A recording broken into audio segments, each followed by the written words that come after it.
Okay. So that's posted. Hopefully we will have some people during lunch hours joining. Oh, yes, exactly. That's the good thing. Yeah, exactly. And typically we also see when we are live. Great. We are live. Yay. Fantastic. Super exciting to join yet another episode of Mentorlogues. Yes. This is We number are 3, waiting right? for a few. Sorry? This is number 3, right? Yes, it is. Exactly. Right. We're waiting for a few people to join.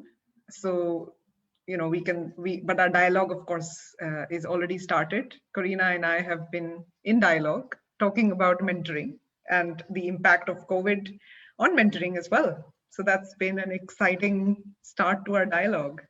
Absolutely. The whole online world gives it another dimension again. But, I've myself done I've continued my executive coaching online. So it does work.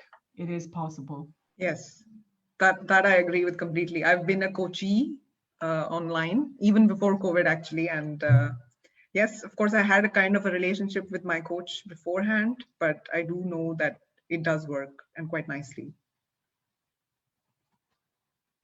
Super. So let's start. I think it's time. So welcome everyone to our summer special edition of Mentorlogues. It is believed that listening to someone talk, we can immediately recall only about 50% of what was just said. 50%. That's half of what we just heard. Even less if we didn't like the subject or the person we spoke with. Funny, right? So this is why we wanted to bring and discuss the topic of active listening together with Corinna Kingston. Corinna is a professional with experience that spans over 20 years in the corporate world. Having worked in international trade in various countries in operational, managerial, and directorship level, she has amassed a huge wealth of experience and skills in developing businesses across borders.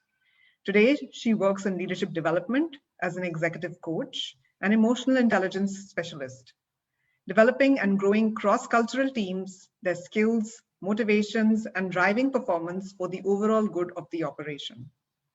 Corinna is a big believer that people are any company's greatest asset and is an advocate of drawing out the best in individuals and teams, keeping the whole person in mind. So she's very client-centric, championing them to be the best version of themselves, improving performance, which spreads to other areas of their lives.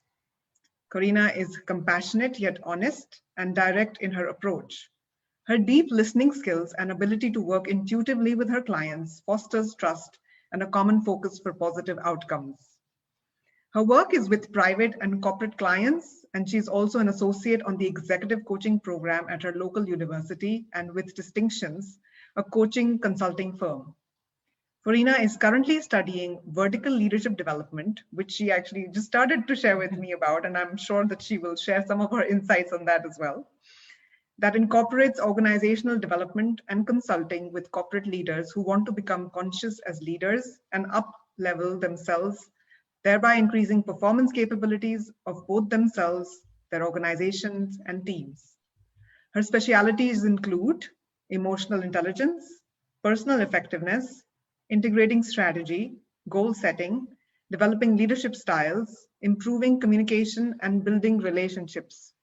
So it is with great pleasure that I welcome you, Corinna, to this episode of Mentorlogues. Katie, thank you so much for that wonderful introduction.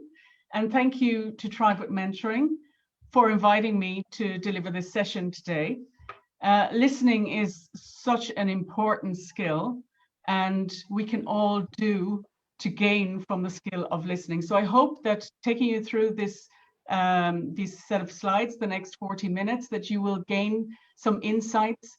And I would welcome you to come with your questions at any point during the session. Just pop them in the chat box, and my colleagues at Thrive with Mentoring will be checking out the questions, and we'll follow you up.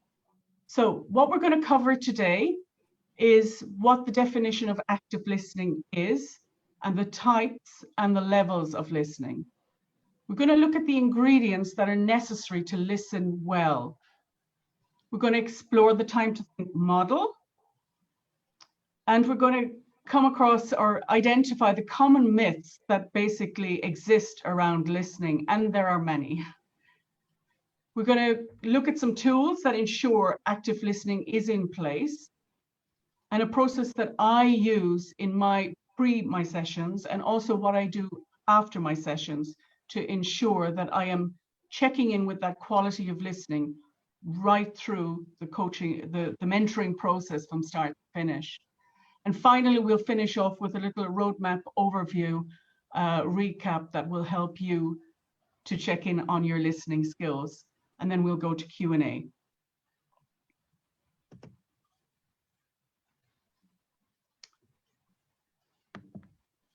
So every good conversation starts with good listening. Listening is a process of receiving, interpreting, and reacting to the message received from the speaker. And this is the basic level definition of listening. We listen actively or we listen passively. We know passive listening, in fact, happens more than the active listening, and passive listening can be simply listening to the news on the radio while we're driving. So invariably, it's fragmented listening. Active listening is when you actively are engaged with the conversation partner, in this case, your mentee, in a very attentive manner and without judgment or interruption. It's this interaction that allows the other person to feel understood. And that's when we know we've been effective in our listening, when there is that understanding from the other person. Listening is a multi-dimensional activity. So we listen not only with our ears, we listen with our eyes, and we listen with our whole bodies. We're really engaged in the full process of active listening. Active listening takes a lot of effort, a deep level of concentration. And quite often I've noticed myself during my coaching sessions with clients that sometimes I can have a session and I feel absolutely exhausted. And it is because the brain has been working so hard to concentrate on what is coming up for the mentee or the client. Can I just quickly jump in to ask you a quick question, Corinna? Because Sure. what I was very intrigued by what you said when you said that we also listen with our bodies. Have you Yes. experienced that in the past? Can you share a little bit from your experience of listening with your body? So listening from our bodies, we will talk a little bit more going into that. Firstly, we'll talk on the body language itself, going down a few slides. And also, I like to work with my heart. So it's said that we have 3 brains in the body. This is the latest science, which is obviously the brain in the head, but there's a brain in the heart and there's a brain in the gut. And that will explain why quite often we are working from gut feelings. We don't know why, but we follow a certain route and it's a gut feeling. And that's a form of listening as well. Or we listen with our heart, you know? So these are different levels of listening, and they're all important to engage in active listening. Fantastic. I'm going to be curious to get to that point to hear more about that. Great. So that leads us nicely into the different levels of listening, because that will touch on coming into this deeper level of listening as well. So when we listen at level 1, this is coming from the co-active coaching model, which is a model that I learned during my coaching training. And it's quite a generic one, but very useful to have a basic understanding about the 3 levels of listening. Level 1 is internal listening. So it's all about the me, what's going on for me. It's very often we relate it to the mind chatter that goes on in our head. How are we feeling? What's going on? Who's saying what? What am I thinking? And there's a constant dialogue going on in our head, which maybe sometimes we're aware of it, maybe sometimes we aren't. Then level 2 is a step deeper. We're focusing on the other person. So we're focusing on our mentee, but it can be described as a hard focus, almost a laser focus. So we're oblivious to the world around us, but we're really got full attention on that person. And level 3 is really where we want to be as much of the time as possible with clients. And that's called a global listening, or with our mentees.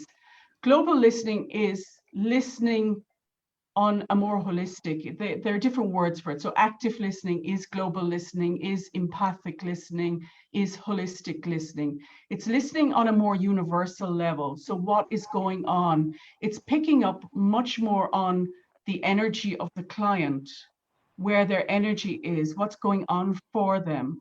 You know, we can often see where people are in their mind and they're thinking about, particularly about a challenge or a problem. They try to solve it from the same place, and it becomes challenging for them. So it's about opening up and observing what's going on in the bigger picture with them and in the environment around you in that moment.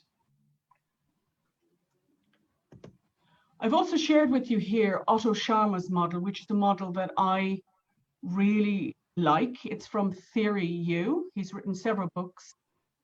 Theory U, I think, is the first one, and there's a couple more connected to it. It's very similar, but it's through another lens, really, that I'm showing you this one. So really, he says we listen on level 1, which is we're listening from our habits. It's the same old, over and over again. We have judgments, we have opinions, and they're just being reconfirmed through what we're hearing and seeing. Level 2 listening, in that sense, is that we're listening to the facts. It's called factual listening, and he calls it open-minded listening. So we're listening to what the other person is saying, even if their ideas contradict our own ideas and our theories. We're hearing what they're saying. We're picking up that there is a difference going on there. Level 3 listening is the empathic listening, which is opening the heart. And this is why I like this model, just to show you through the different lenses in which we listen. It's really, really important.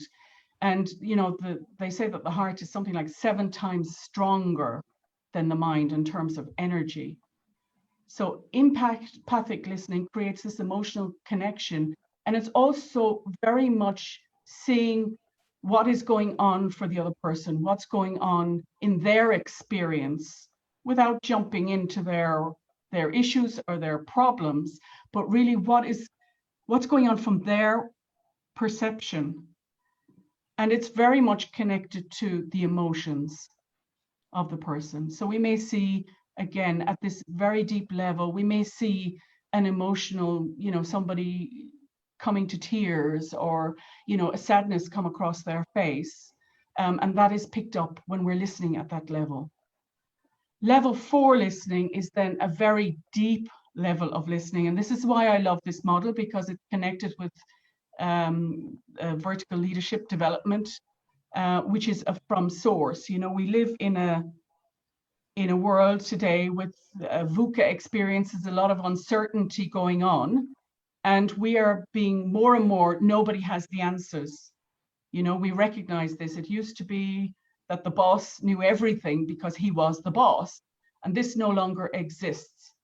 This is definitely changing, and we need to use the resources that are all around us, the different generations, the diversity of thinking. And it's also becoming sensitive as to what wants to emerge in the future, what's unfolding, what wants to manifest itself. This is super interesting, I have to say, Corinna, for me as well, where, of course, I think majority of us are on the level 1 listening, you know, from habits and just kind of picking up on information that we're used to or wanting to kind of, and usually I've seen, and it happens with me as well, when I'm preoccupied with multiple things, that I'm kind of just focusing on what suits me. and you know, what's been curious, what I'd be curious to know as well is how do I move from just moving from, say, level 1 to level 2, and then subsequently I would imagine from level 2 to level 3, and level 4 of course is kind of reaching a much deeper level of listening. So just even from level 1 to 2, what is it that you did or changed about yourself? Fantastic question. I mean, basically, yes, we all tend to be in level 1 very often. Listening is a skill that we can develop. You know, I've obviously developed it a lot through my coaching training and through working with clients. And really, it is an experience. So it is about checking in as to we've heard the message. And a lot of miscommunication occurs because we're on this level 1 listening. I have a client, for example, and she is a new leader in what she's a new leader in her organization. She's been promoted recently, and she's actually a trained coach. But she, in a session one day we were talking, she actually shared with me that she felt that listening wasn't, no, I should reword that. She, you know, I encouraged her to use her skills that she has from coaching to manage her team. And her initial reaction was, oh, but I don't have time for that. And that it was interesting because that played out later, actually, and I was able to demonstrate it to her in the sense that she had a huge project with a deadline which would cost millions if the deadline wasn't achieved. So she ended up putting all her engineers on the job down on the work floor, and a miscommunication occurred. Somebody didn't check whether certain tests were done. So because of regulations, all the tests had to be redone. So they lost time. So I was able to show her through that actually, you know, if you take time to listen at deeper levels to your team, you'll find you engage them in finding the resources together and then being more effective in how you work. True. And I think you're absolutely right. And I think it was much easier when we were face to face. However, that's changing in this COVID reality, right? Where you see probably only half of the face sometimes, and you don't really get to listen to the body, which you talked about before as well. But I think we can touch on that later. True, true. Yeah, let's go back later because we're going to actually nicely move on to the body. And this is the work of Dr. Albert Mehrabian, who did a communication model, and it still shocks me actually if I look at this. Now, this was done in the late 60s, but 55% of our communication is body language, how we move, how we hold our arms, how we stand, whether we look interested or not. 38% is our voice tonality, our pitch, our pace, how we speak, how we sound when we speak to people. And only 7% is in fact words, which is really alarming, actually. So this was done in the late 60s, as I said. I'm wondering how it would look today, and I'm very curious because on one level, we exist in a very noisy world today, but on another, we're communicating differently to what we did in the past. So it would be an interesting exercise, whether we communicate more by words or less by words, who knows? And then, of course, we have the communication types. We've just talked about the verbal communication, but here is the non-verbal. And if you consider now that we've just established that 93% of communication is non-verbal, we have to think about how we are, how we sit, how we stand, our facial expressions, but also it's a level of intelligence for how our mentee is showing up in front of us, whether it be on the screen or whether it be in person. You know, what's going on? How are their legs crossed? Are they, is their breathing really fast? You know, and where we are with that as well. So it's just, that is all information that we can take and we can bring in to the mentoring conversation if we deem it necessary. I remember in one of my coaching trainings in the very early days pointing out that I was twiddling my thumbs while I was in this conversation. Obviously, it was not because I was bored. It was probably kind of a nervous reaction because I was being observed to coach, but it's as fine as that. It's those little gestures that we do. And actually something like that can be very distracting for the mentee. It can take away from the conversation, and it can actually compromise the mentee's ability to really concentrate and go inwards into their own process.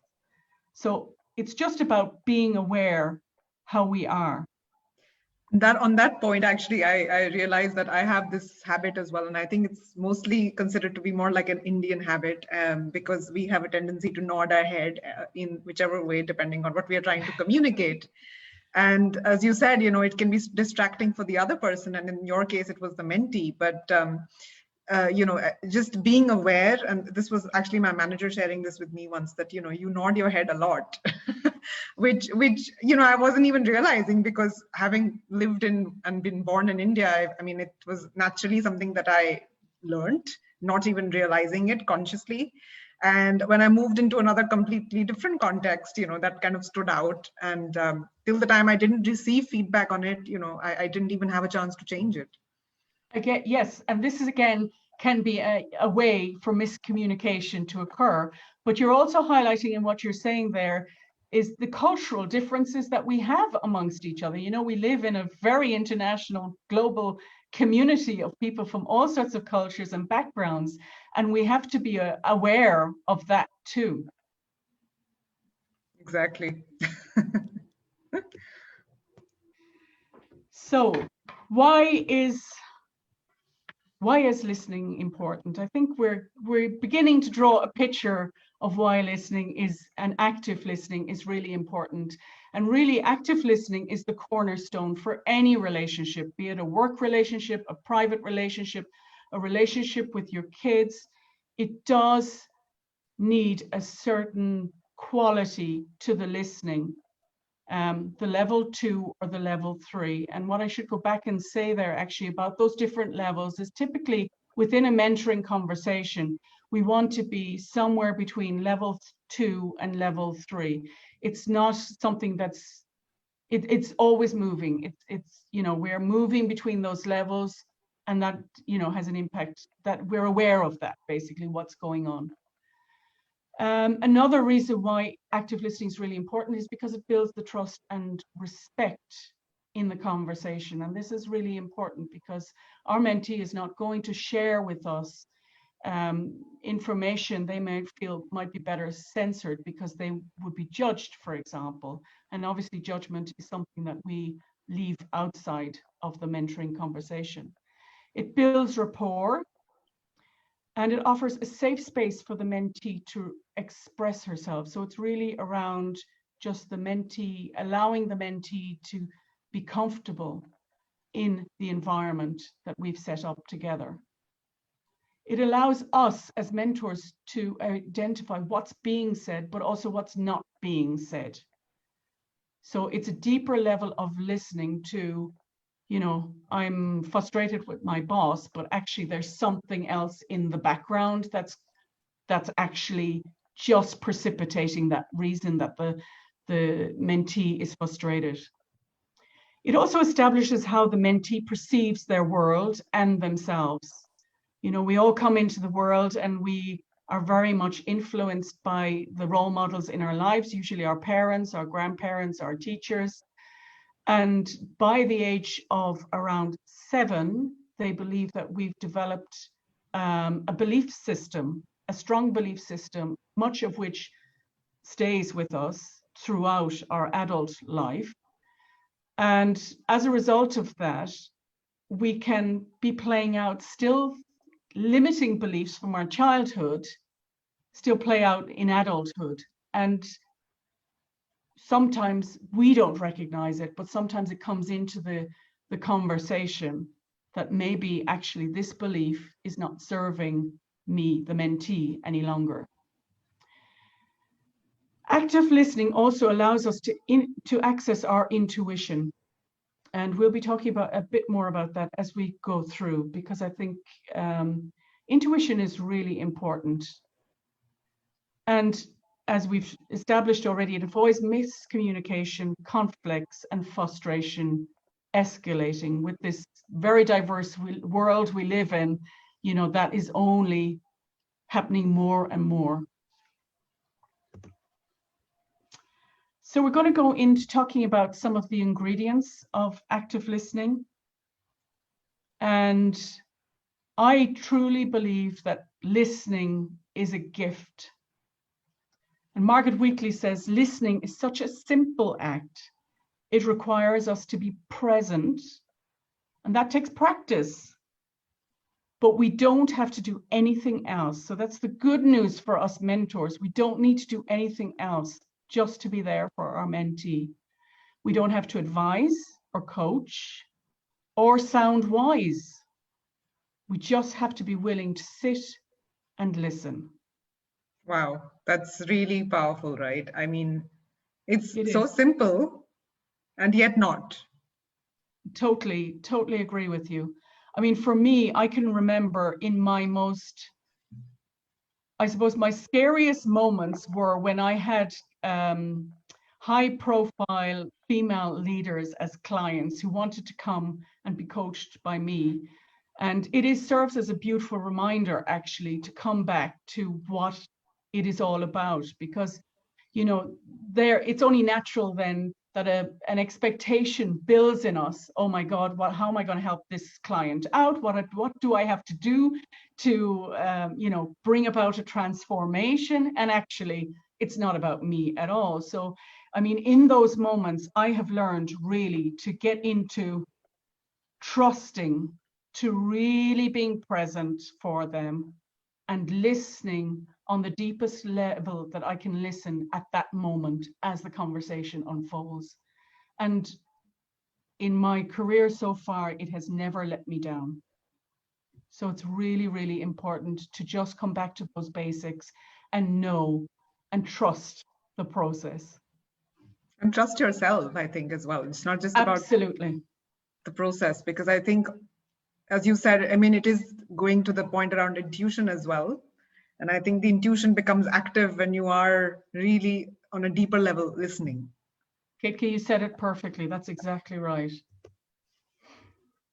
So what are the qualities of good listening? We've just mentioned presence, and presence is about really being in the moment as the moment unfolds, whatever is there, being with the mentee, whatever is going on for them. And really just being fully available. I like to think of it as being in service to that person you are with in that time. I think it's really important to look at it from that perspective. So connection is also fundamental.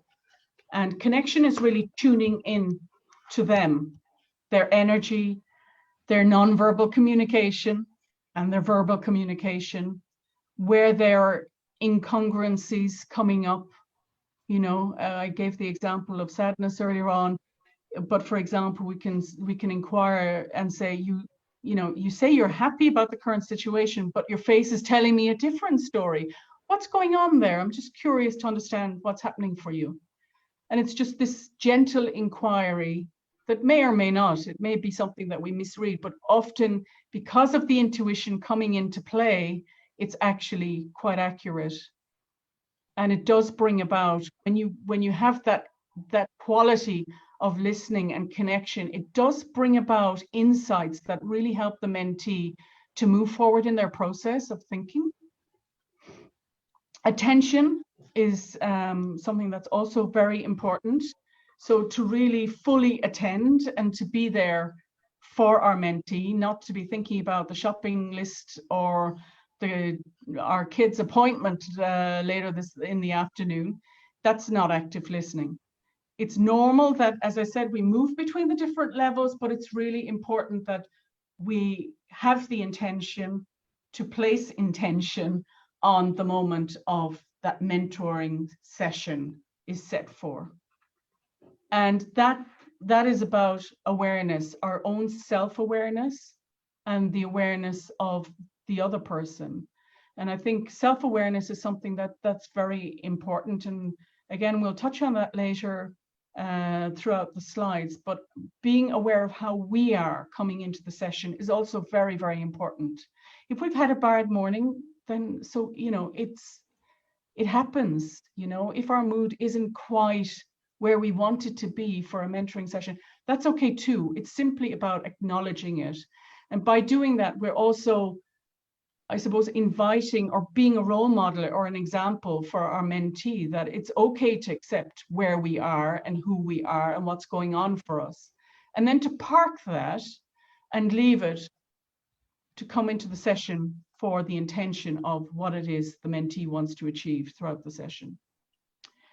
Silence is my best friend these days, but it wasn't my best friend for a long time. I was always very uncomfortable actually with too much silence and felt I had to fill silence. But silence is really an amazing tool in any mentor's toolkit. And it isn't about getting, you know, a high voltage light bulb and putting it on the mentee's face and interrogating them, but it is gently allowing them to have their process, because different people think at different speeds. We process things at different speeds. So when there's a moment of silence, don't feel the need to rush in and find a solution for your mentee, but just let's see what happens, because ultimately somebody will talk again in that conversation, and maybe it's going to be the mentee that's actually just had a realization through that process of silence. Empathy, of course, is also very important. We talked about the heart earlier on, and we talked about feelings and emotions, and it is important to be able to step into another's pain and challenges and understand where they're coming from, to help them really to move forward and for them to feel connected and listened to. And curiosity, I like to think of it, curiosity in a playful way as part of the conversation, as part of the listening. And playful, I mean by like the fact that, oh, I'm just curious, you just said that, or you use this particular word. That's an interesting word to use around that. Describe that a little bit more for me. So that's just moving into the conversation in a different way and inviting really the curiosity of both yourself and the mentee. And I love Maya Angelou's little saying here. I've learned that people will forget what you said, people will forget what you did, but people will never forget how you made them feel. And I do think that is something that is so true. At least I've experienced that in my life with certain people.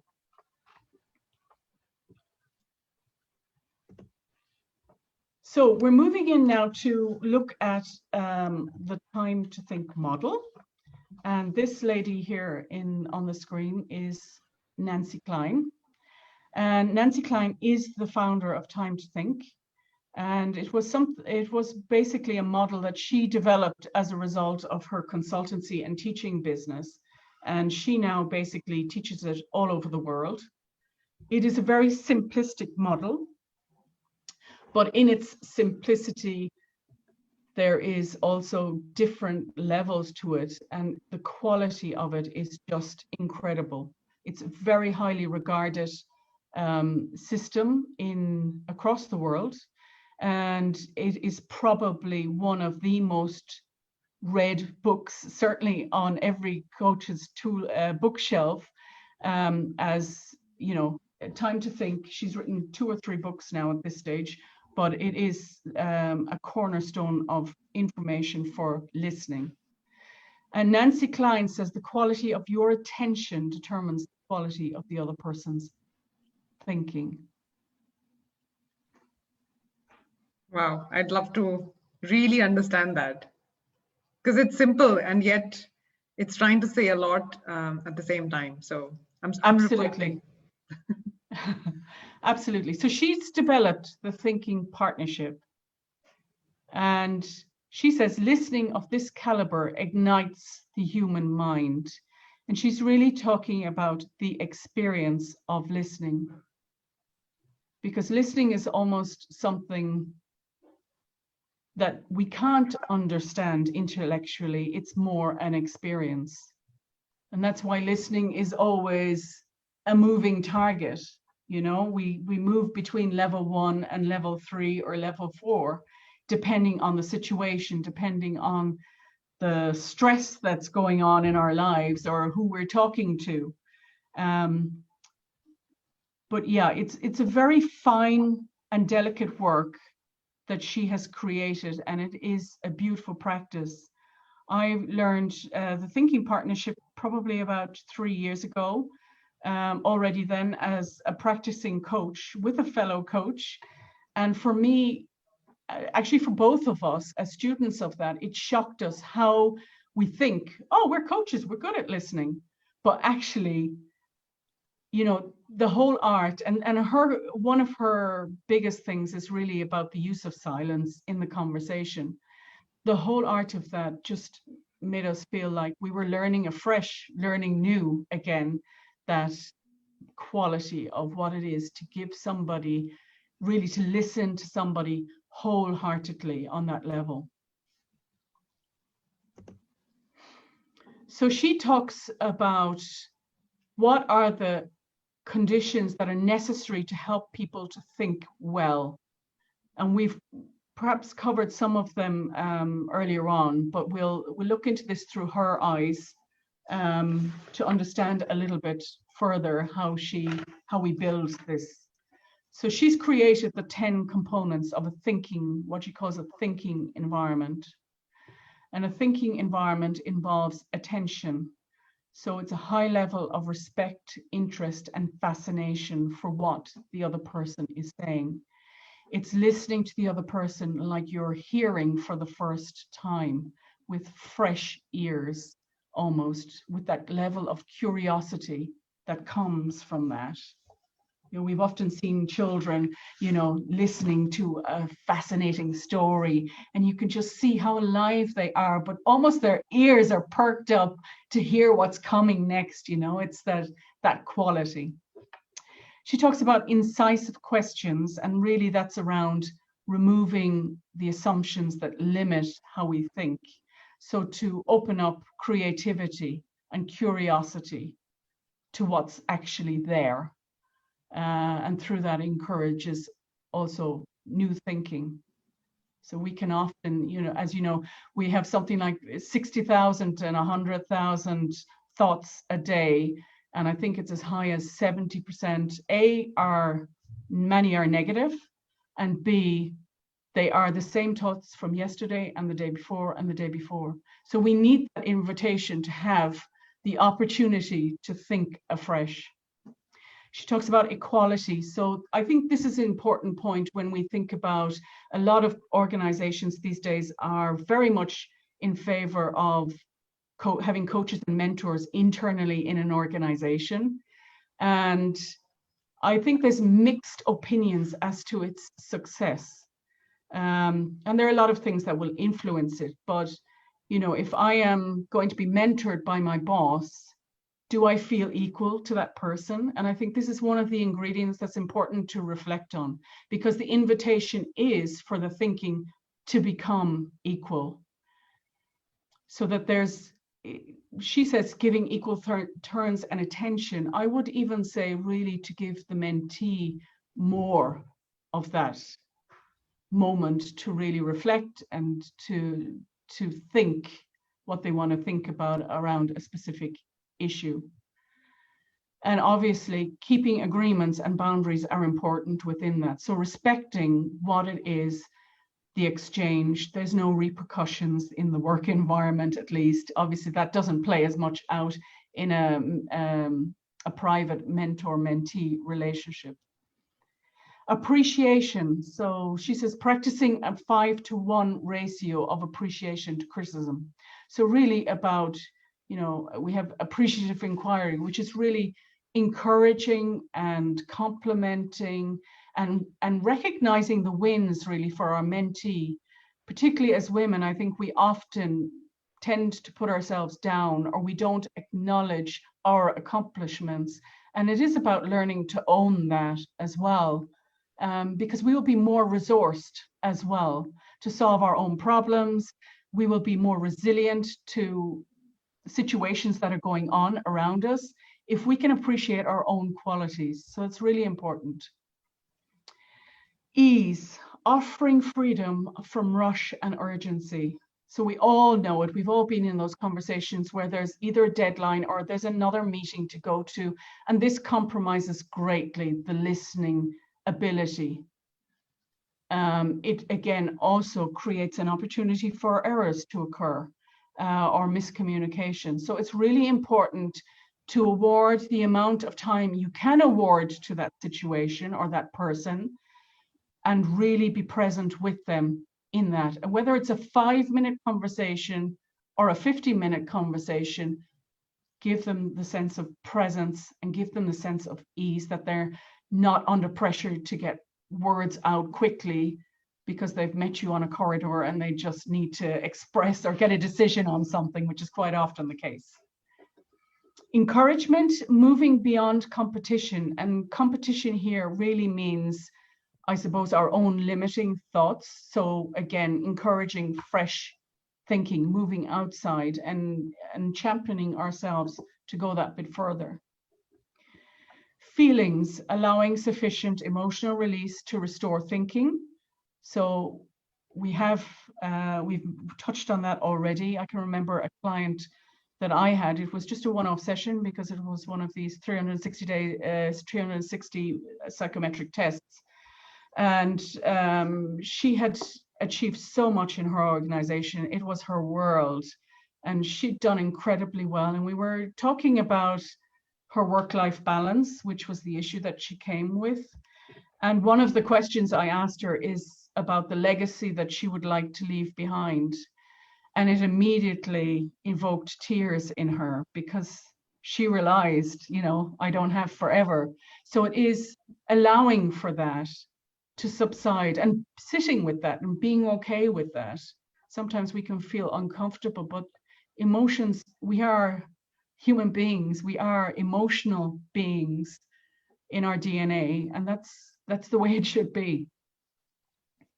Information, providing a full, accurate picture of reality. Of course, we need all information. We cannot think without the full information. Unfortunately, our world is demanding of us faster paced thinking with less and less information.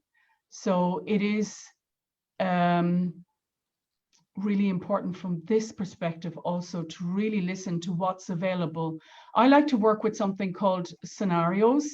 So I work through a best case scenario, a worst case scenario, and what is actually likely to happen. And through those 3 frames, we can somehow reach a decision.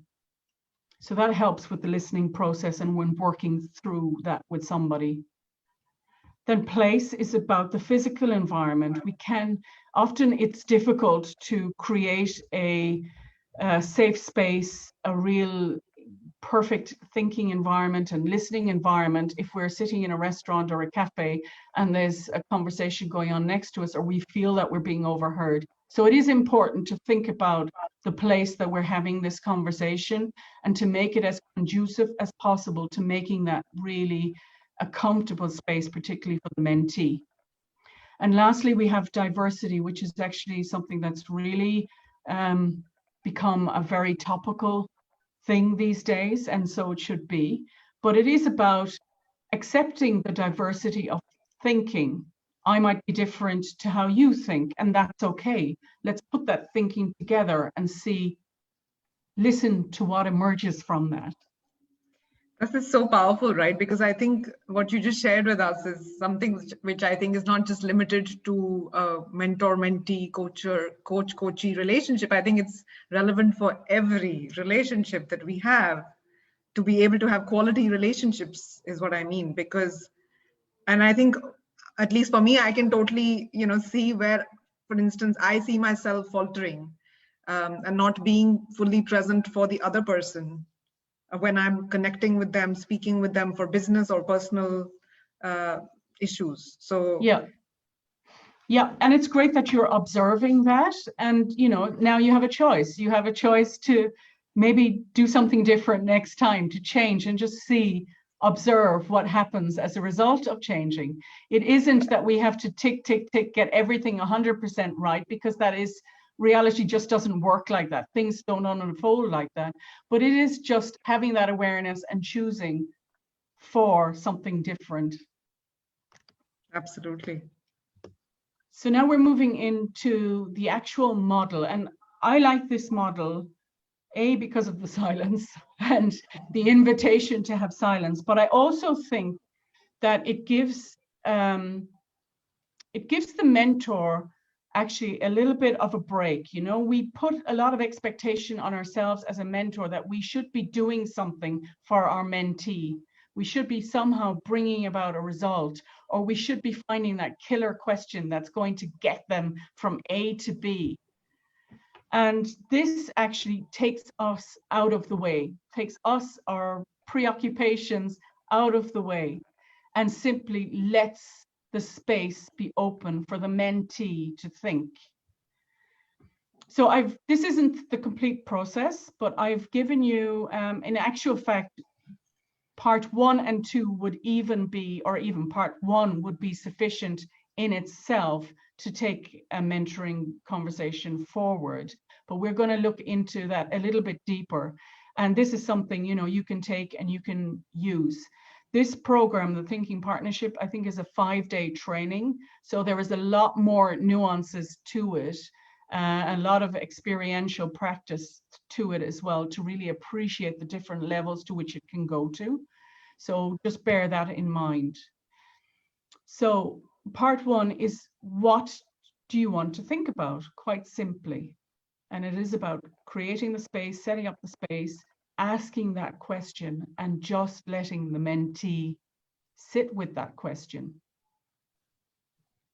and seeing what wants to emerge. And it sounds so simple, but just allowing that to emerge. Now, very often most cases you will have a mentee that will talk and talk and talk and rant, even if they've got a frustrating case going on. And your job is to sit there, hold that space for them as the mentor, and just listen. Be aware of your body language, be aware of your facial expressions. Don't look in horror if they're telling you their biggest problem of their life. Just keep, you know, empathically, of course. Don't look like it doesn't matter to you either, but stay with the empathy and just be there for them. And eventually what tends to happen is that the mentee will exhaust themselves. They will come to a point, whether it be after 5 minutes or 10 minutes, they will come to a point where there is silence. And then it's about sitting in that silence. And resist, as a mentor, I encourage you really to resist to just jump in and say, okay, now, even if you think now, take 3 to 5 seconds more and just slowly then come in. And the next question is there anything more that you think or feel or want to say? So this is going back again, Katie, into the heart, into the mind, into the gut. So it's going into all of those feelings. Something may trigger the mentee to continue or say, actually, no, I think now that I've just said all of that, I think the issue is something different, or it's this aspect that's bothering me the most. And then you let them go on into that question.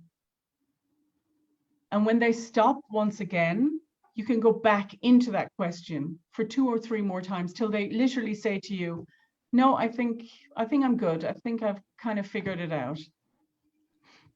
Then part 2 goes into what you want to achieve at this point.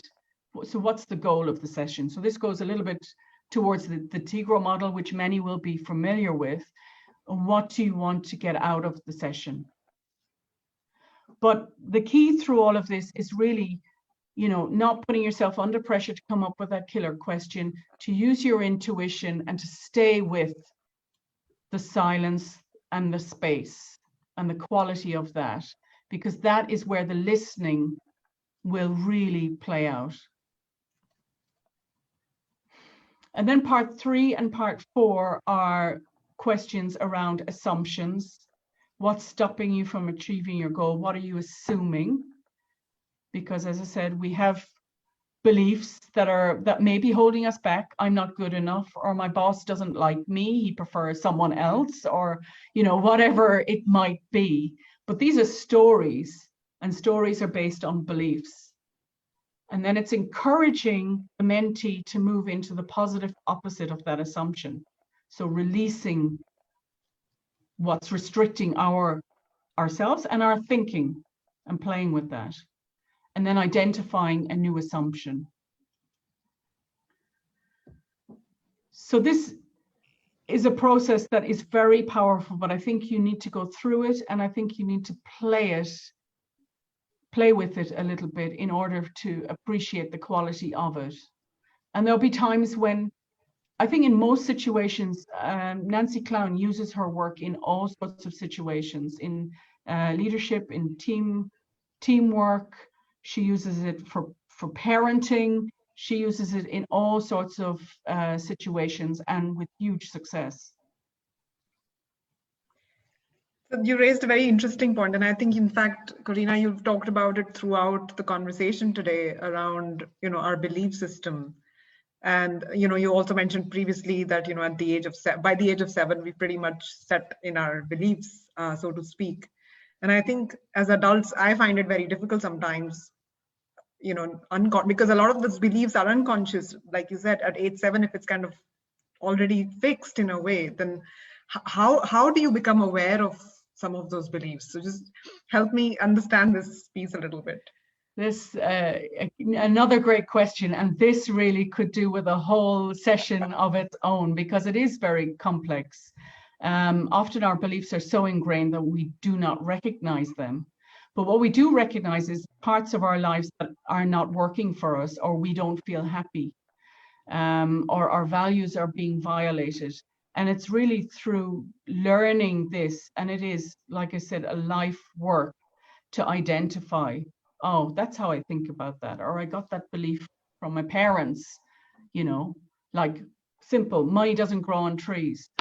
And then I have problems to keep money in the bank, or earn sufficiently. I'm always underpaid, all these kind of things. So we see it playing out in our life, but it's as wide as it's long. It's really a big work to do, but it's a worthwhile work, because then we get more coherent with what we want and closer to what we value in life.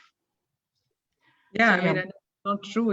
I mean, it's not easy. I mean, to really become conscious of what beliefs we might be holding, or what might be pulling us back. But I guess what I'm hearing from you say is that it's more wherever we are feeling the pain in our life situation, that's probably because it's helping us realize that there is probably a belief system which is no longer helping us in that. That's absolutely right. Yeah, it's again, it's an experience. It's what life is showing us, and life does show us, okay, there's a lesson that needs to be learned here. If we continuously get into relationships, or and these patterns do play out again and again. So life is showing us a mirror, actually, as to what's going on for us. My boss always treats me badly. A statement like that is something where there's a belief system playing out. And I've changed companies 3 times now, and this boss is still treating me badly. Hello, there's a message here. So it is, it is that, and it's a learning process, and we can't see it till we see it either, for ourselves. Somebody else can see it. I can see what might be going on for you, but until you see it for yourself, then you're not ready to take the lesson on in your life. True. Anyway, we're digressing a little bit. but it's really helpful, I think. Yeah. Thank you. Great. So Nancy Clown also uses this system for peer mentoring, which is why I'm very much a fan of it. And she says mentoring works best if it is interpreted as mutually supportive time to think. So again, no expectation here. Let's just have this space in which to think. Advice or direction or ideas from the mentor are not always inappropriate, but they should come as a very last resort, as the person has had an uninterrupted turn to speak freely, remove their own limiting assumptions, and find their own ideas. So, you know, as mentors, it's often very easy to advise, but actually maybe our advice isn't relevant for the client or for the mentee at that moment. Maybe, you know, we don't know their filters. We don't know what's going on in their life, how they believe, how they perceive what's going on around them. But it's not to say that we don't offer suggestions, but I don't like the word advice because I don't think it's always the best, because it, you know, how it sits with somebody can be, oh yeah, that's advice, that's fine for you, but my life is different, so I don't want to take that on. I like to work in a way where we offer suggestions and gently ask, have you thought about this? This might be an option, or let me share my experience with you. I had this situation and this is how I handled it. And then it's an open invitation for the mentee to take all or part of what happened and see what they could apply in their own situation to change circumstances. So common myths, I think we've touched on many of them, but I'll quickly just go through because we're running out of time fast. I'm a great listener. Anyone that says that, I think has an ego issue at play. I mean, as I said, listening is, you're only as good as your last conversation, really, in that sense. It is about, every conversation is different. The quality of listening we apply, we know from the reaction of the person that's with us. So the quality of the conversation that we have with our mentee, you know what, we can see in their body, in their communication, how they are feeling about that conversation, what they are sharing. So post-COVID, I've recently had a client session in person, which was interesting. We went to the forest together for a coaching session, for a walk and a coaching session. And it was very interesting that we'd had a number of sessions already, but I just felt, observing her, that the trust between us was good, because I could see her body language was so open. Her hands were behind her back as she walked, and she was fully, really open to that conversation with me. And it was just a beautiful observation of listening. Then my dreaded silence. I must fill the silence. I don't like uncomfortable silences. I encourage you to get used to them, and to, even if we think, you know, the next one, I know the problem, I know the answer, I've got the solution, and we're bursting to tell somebody, or we're bursting to tell that mentee, hold back, because you can never assume what's coming up. You never can assume 100% what's going on for them. So I have another client, for example. She came to me, and this lady is near retirement, and her plan was to go down to a 3-day week in her role, but she had a new boss and she didn't know how to communicate that. So we had a conversation around that, and how she was looking for strategies, really, how to handle that situation. And we discussed a lot, and it became apparent to me that actually she didn't value her own contribution, because what she was thinking on the line in the first conversation we had was along the lines of, well, you know, I can take a lower job 3 days a week. But actually what I saw in her were some amazing qualities that could add to the organization at large. And we went from that first session into a second session, and had I assumed that I know how to solve her problem, it would have probably not have gone into a second session. The second session, she came back and she was a different person. She could see a way forward of pivoting herself in the organization, and was telling me about all of these signals, even communication from the CEO, who had directly contacted her and said, I'm looking forward to being in touch with you, that she could now see that as signs that this is the way she had to go. And she was totally excited about this opportunity. So it is always just, our role as mentors is to be there in the moment and to be with the client for whatever's coming up, and never assume that we have the answers, never assume that we know what's going on for them, because we don't, and things can unfold in many, many different directions. So just back to other myths, the belief some information shared may be less relevant, so we scan the conversation. It's a classical thing that we do, particularly in an office environment when we're probably rushing from one meeting to another. We just scan, and again, miscommunication occurs in this moment. And the next two are, I have to help the mentee solve their problem, or I have to add value to this conversation. It's the need to want to do something rather than just appreciating the quality of what being is, this gift of listening to the client fully in their presence.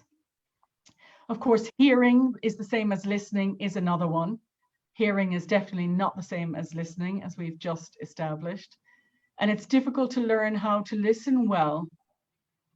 I think that is a very common fallacy. And actually, if we just slow down and if we just have patience, then we will adopt a different level of listening. And as I demonstrated earlier on with the lady that had her team make a mistake, or her team made a mistake which cost them time, just taking that extra time to listen at the beginning, make sure the communication and the understanding of what to do was right, would have changed the outcome in that, and actually would have been a more efficient way of dealing with the issue. So tools to use during your mentoring session. Building rapport, very, very important. Eye contact, particularly for somebody that's very visual, it's really important to keep the eye contact. If our eyes are going behind their back, or somebody's passed in the window, actually that happened to me once. I was at a client's office and I made the mistake of sitting facing out of a glass window, and of course everybody that passed, it was actually really hard to keep my conversation keep my focus on the conversation, just because of that. So I've never done that again. I always sit with my back to the door. Observing body language, we've established as another form of intelligence, and mirroring is a very good way to show that we're listening. It doesn't have to be in a contrived, very obvious way, but sitting in a similar position, holding your hands in a similar position to the client. Again, not contrived, but it just shows that connection in a subliminal way. So then onto more of the technicalities, I suppose, of the coaching conversation or the mentoring conversation. Reflect back to the mentee what you're hearing, paraphrase back to the mentee.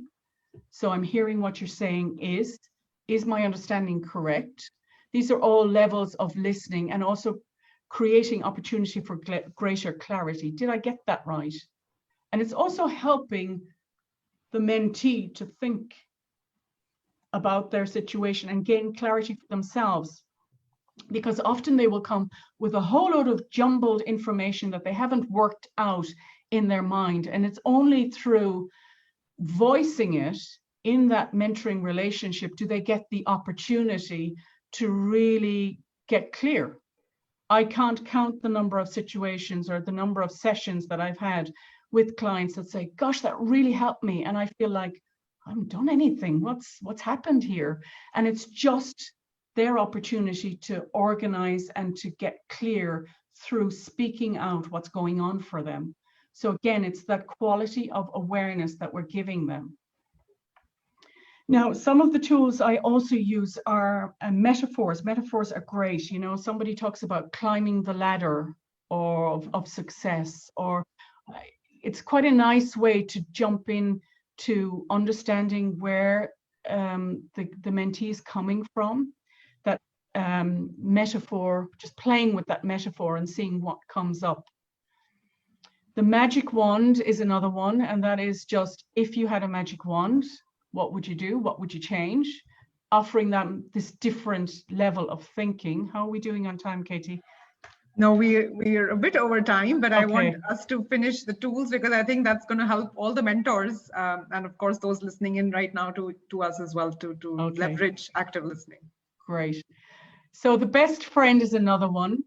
That also comes with, how we treat ourselves. Sometimes we can be quite hard on ourselves. And the question is, would you treat your best friend like that? How would you treat your best friend? Or what would your best friend advise you in this moment? Because it's really helpful to offer ourselves some kindness, and we need to offer ourselves some kindness, but sometimes we need to be reminded of that. So that's an opportunity for the mentor to use that. And reframing is quite similar. So it's an invitation as to how would you find another way to look at this. So taking people out of where they are feeling stuck quite often and moving them to a picture that looks back at what's going on for them from a different angle. And we can become quite resourceful through doing that. And the last ones really are intuitive questioning. So if questioning is to come, please don't get, as mentors, I encourage you not to be preoccupied with having that killer question, having that question that's just, going to be the right question, and having that, because that becomes your agenda then to have that question. But just trust your own intuition as to what you're hearing. Trust your ears that you're hearing what you need to be hearing. And the best gift you can give to your mentee is actually to reflect that back to them. And if you're wrong, they'll tell you you're wrong. But invariably, my experience has been it's always accurate. And it's another level, again, of taking the conversation deeper. And through that, we're also, it isn't a regular conversation. So I invite you also to think about how those questions can be a little bit probing, permission to go into it, and to challenge. The mentee wants to change something. They want to move forward in some way. So it is about inviting them to move beyond their comfort zone in a way that's helpful to both them and to you.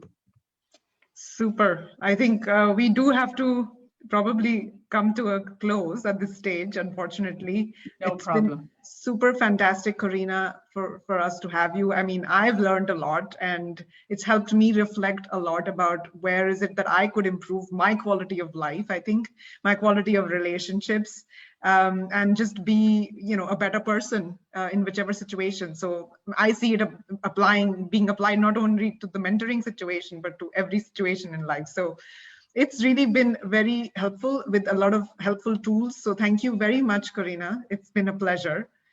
And yeah, we've had some comments about, will this be made available? And I just want to mention here that yes, this will be made available on Mighty Network, which is the Thrive with Mentoring platform where all of our mentoring community is present. And so I would just like to make sure that you join us there by just going on to mightynetwork.com and looking for Thrive with Mentoring. And there you can join us, join the community, join one of our mentoring cohorts. And of course, if you would like to ask Corinna any questions, you have all her details in front of you. She's also available on LinkedIn. So please feel free to connect with her and write to her. Yeah, and looking forward to the next Mentorlogue, which is planned for August 20th, this time with Ms. Lekha Shishta, and she's going to be talking about being present. So I'm very excited for the next one, and I'm looking forward to seeing you all. So thank you, Corinna, and thank you everyone for joining.